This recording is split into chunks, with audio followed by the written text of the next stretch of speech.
She know her worth now. How many of you men have heard a woman say after she done did all the dirt, I know my worth now, so now you got to pay for what the other people didn't pay for? That doesn't make sense. I don't get to trash my house, then say I know its worth, and someone comes in and overpays for it now.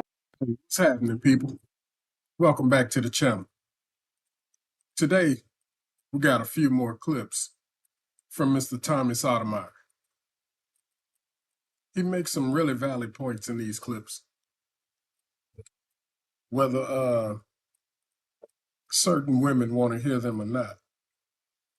And we're not talking about all women in these clips or in any of these videos that we produce, because we know all women are not living in a delusional world. So it only applies to the ones that it applies to, and they know who they are because they'll get upset at the message. So, without further ado, let's get into these clips.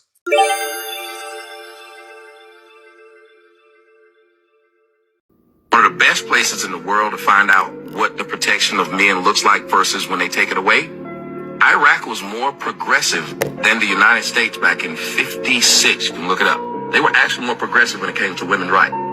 Until Shiites, I think, took over. And literally within seconds, it went back. They were wearing burqas because there was no protection from the men. Right now, if men didn't protect women, y'all could walk out in the street and get raped. No one could stop it. Who's going to stop it? Men keep other men in check. That's why it's sad that women talk so low to men when literally women wouldn't have anything if men decided we're not going to give it to you. Damn. And allow men lower themselves to raise women up. Because if a man decided that he wanted to just continue to oppress you, what could you do to stop it? If men collectively said, we're going to continue to rape women, we're going to continue to keep women in the house and barefoot and pregnant, what could women do to stop it? Nothing. Thank you, dear. So men should be looked at a lot better than they are because we're looked at as horrible people and we're literally protecting and building society. The movie 300 was a perfect example of this. The hunchback said, I want to fight with you. And he said, like Leonidas said, lift up your sword. I mean your shield. And he couldn't. And he said, a phalanx works like this. Every man has to be there to protect the other. If there's a weak link in the phalanx, the whole thing goes down. So he was a man just like them, but they said he didn't meet the standard. And they do it all the time to us as men. We get cut from the basketball team because we're not good enough. You don't go around complaining. Yep. But women will say, well, it's not fair. That's why I was saying earlier, y'all speak from emotions. Men speak from either you're good enough to do it or you're not. Women talk to us like they understand that when they're talking to men. They will tell a man, look, I'm not interested in you. I'm interested in him. He has what I want. You don't. You lose. We have to accept it. Yep.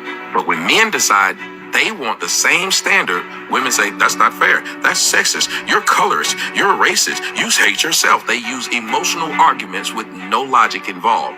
You just said if a woman wants to do it, she should be able to do it. Fuck your wants. Can you do it? Your wants should not have, I want to be in the NBA. Should I let me just go out there and play because I want it?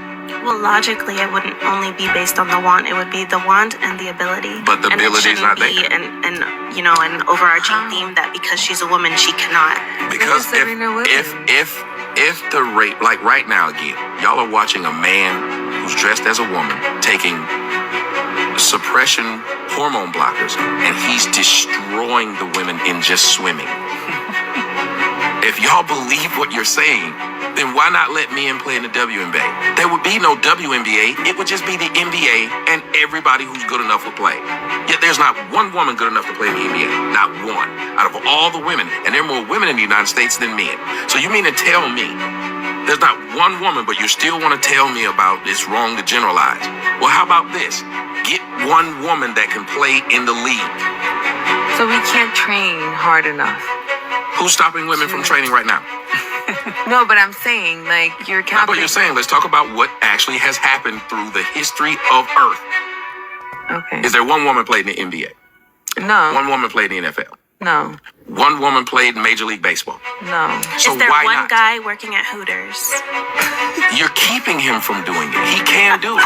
Right, That makes no sense. that's- Y'all, hold on a second. Yeah. For a woman to work at Hooters, you could be dumb as a box of rocks. All you gotta do is be willing to wear skimpy outfits. That's true. My God. That's true.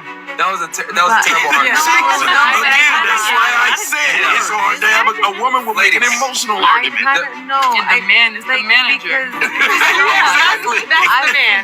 Ladies, I mean, it's simple as this. And the cook. And All we're saying, I feel like there you go with our feel. I feel like We'll talk about stats, and I brought up stats. Yeah. The person responded to my stats with I feel. right, because I don't have a factual anything to fall. That's why men stop having the conversation. That's why men don't jump in a conversation in which a man stated facts unless they could argue those facts. They wouldn't say I feel because your feelings have nothing to do with facts. As a matter of fact, the reason why most of us are having fucked up relationships, single, or doing the most fucked up shit online, all crazy shit, and been in 1999,000 different relationships, because we felt that nigga we fucked that night was the best nigga, and he ended up wasn't. We felt like I was gonna be with this nigga for the rest of his life, and he wasn't. We felt like this nigga was gonna take care of his kids, and he didn't. So let's not talk about how we feel, because we got a long laundry list of our feelings being fucking wrong.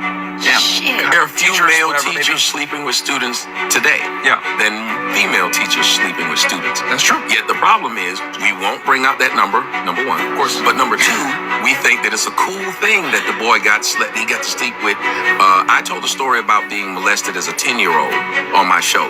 People said you got lucky and he must be gay if he didn't like it. I was 10 years old. They told you that. Yes. Holy shit. They were coming on the internet. Look, you tell he gay. He didn't like it. I was 10. Why would you think that was okay? But nobody would ever say, if a girl said, when I was 10, I was raped by my male babysitter, nobody was going to say, was he fine? We wanted a society to work at its optimal, to this optimal capacity. We would want to put everybody in the best position possible, not worry about how someone feels. Because anybody that's been in the military or in any fighting situation will tell you, how you feel can get us both killed. Women think being submissive and following is a bad thing.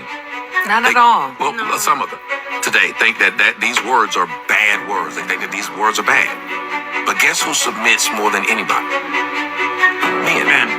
Men submit to their wife because they could whoop their ass if they wanted to get them to do whatever they want to. But they lower themselves and they say, I'm not going to handle this thing with what I'm better at, which is physicality. Because women will get into an argument with a man and they will go to their best feature, which is they can manipulate a man. So they're going to use their strength and you're going to hold yours back.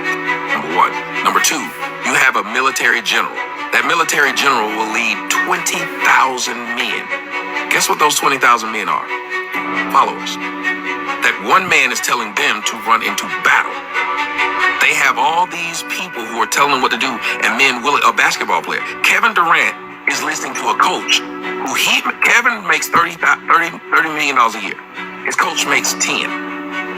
He's listening to that man who makes less than him and was not as great a basketball player as him. And him and the rest of those 13 to 15 guys go out and listen to his orders. We follow it because we believe that he's been put in that position for a reason. And we do it every day.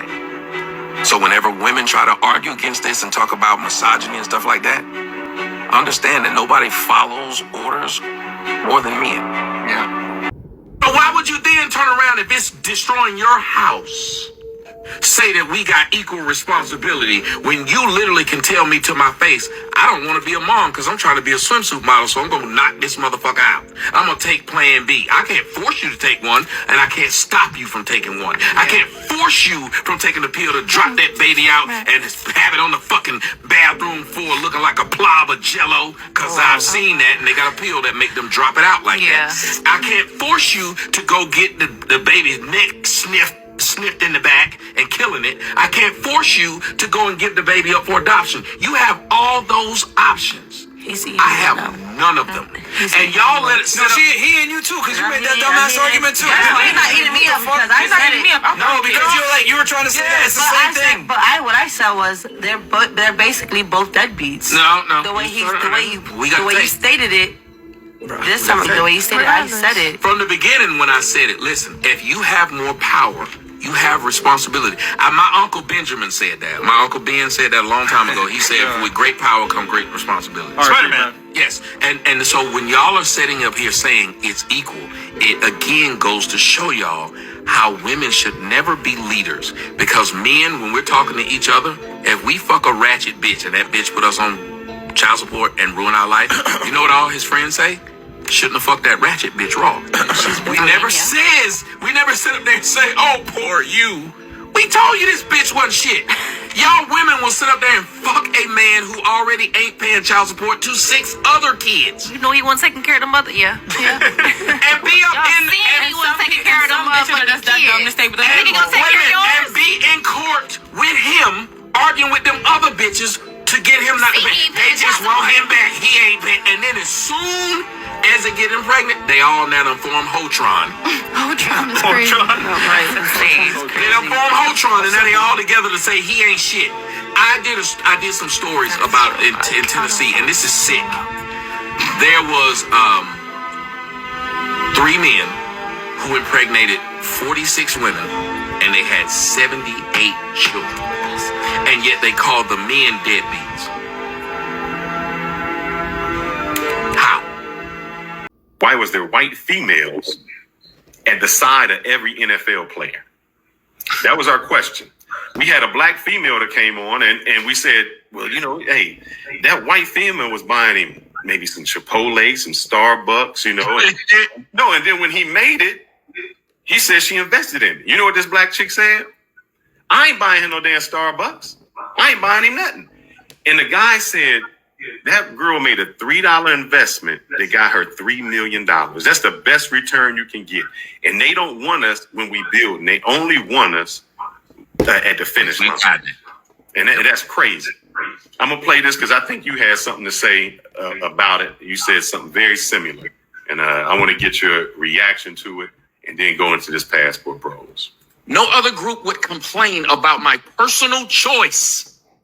But black women, and I did not say black women in the post, nobody thought Wesley Snipes or Michael Jordan were handsome. Can we be honest? Excuse me, not nobody. Very few people thought they were handsome. Wesley Snipes was handsome because he was Nino Brown. He was on television. He was in the movie. But remember what they started saying to Wesley Snipes when he married the Asian woman? Tay Diggs. Said Tay Diggs, yep. So he went from black women calling him dark skinned and ugly to those same women giving him nasty looks when he got a white girl. Yep. Soon as Wesley Snipes married a non-black woman, they started right back calling him a sellout and ugly and saying that he's stupid, that the only reason that white woman want him is because his money, which was ironic because the only reason the black woman wanted him was because of his money. How many of you black people ever thought, how many of you dark-skinned people, because we know, how many of y'all have ever thought about how weird that is? They call you ugly, you get a good job or something happens in your life, they try to fuck you out of your money. But if you go with somebody of another race, they will tell you the only reason that person wants you is because of your money. But the only reason you wanted me was because of my money. That doesn't make sense. So I'm not supposed to give it to this white woman? I should give it to you who's turned me down my whole life until I got something.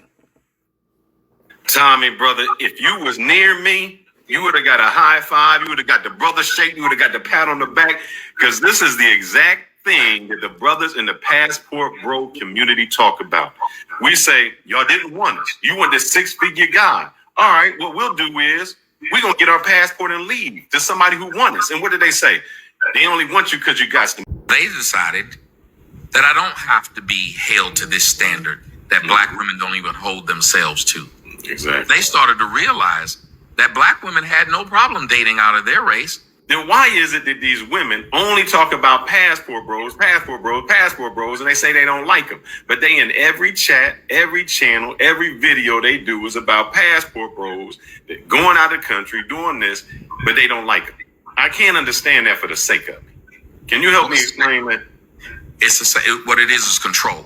Black women want control, and they understand that what they've been able to do is control black men by insulting them. Why do you think that the language of blacks is always insulting? If they don't agree with what you say, they will insult you before they debunk you. Yes. They will call you gay. They will call you all these names before they ever try to debunk you. So therefore, you have to watch where they got this from. They got it from their mothers. And what is it that these women do to men they don't even know? If you didn't want passport bros, if you had no, most of them ugly and be going over there and get tricked out their money anyway, so why do you care? Exactly. And then here's the biggest lie that you hear black women tell. We wouldn't care what y'all did if y'all didn't bring us up. Well, hold on, ma'am. Last I checked, Michael B. Jordan said nothing bad about black women. Mm-hmm. Last I checked, the brother Jonathan Majors said not one bad word about black women. Nope. Jay Prince Jr. did not say a bad thing about black women. I can name you man after man who never said one bad word about black women. And guess what happened? They still were being harassed by you because they didn't make the decision you wanted them to make, which makes no sense. Mm-hmm. But it does make sense when you realize it's about control. Grew up in the projects. You know what my aunts were okay with? My damn cousins selling drugs so they can have leather couches and big screen TVs. They never told them not to. So these boys are doing the same thing every time a black kid goes to the NBA, NFL. What's the first fucking thing he say he gonna do with his first check? Buy his mama a house. So you had to be the fucking man in the fucking family. You had to leave college just to take care of this bitch because this bitch couldn't give you a daddy worth of fuck. Yet when Peyton Manning got drafted, he didn't have to buy Olivia Manning a house. You know why? Because she had a thing called a husband. And every one of these black dudes, you see them, they got to take care of their mama. They got to be the man of the house because she couldn't pick one. You don't see how sick that is? It is. I became your husband. I became your savior because you picked ain't shit motherfuckers. And I beat what you saddled me with. You saddled me with an ain't shit daddy. You saddled me with the neighborhood that was violent, the Bloods, the Crips, they was shooting. And I was the rose that grew through the concrete. I made it, and now I gotta save your black ass like Kevin Durant's mama, where his mama is walking out on the court like she his fucking wife when he wins a championship. And what did he say? My mama's the real MVP. Because black men are wed to their mama. And many of y'all black women who date black men from the inner city, you know what y'all realize? This nigga do for his mama more than he do for you. This nigga mama would tell you, that baby don't look like you. Now he done came and questioned and you been fucking... Damn. I ain't never lied. Motherfuckers might not like what I say or how I say it, but a higher power done told me to come fucking say it, and I'm gonna keep damn saying it. There's a reason why we are struggling, because we have deified women. And y'all heard it yourself what women say. Nothing wrong with y'all if you pretty live like that. Yeah. Get your shit easy. But you should never know. You know why Hillary Clinton ain't president? Because white bitches knew a white bitch shouldn't run shit. Somebody holler at your boy. White bitches look for a white bitch. Damn, man, Tommy's firing red. No, it's 100% true, man. Tommy spitting. Goddamn. 100% true, man. Single mothers are literally the backbone of all degeneracy, man. Please like and subscribe. For real, subscribe.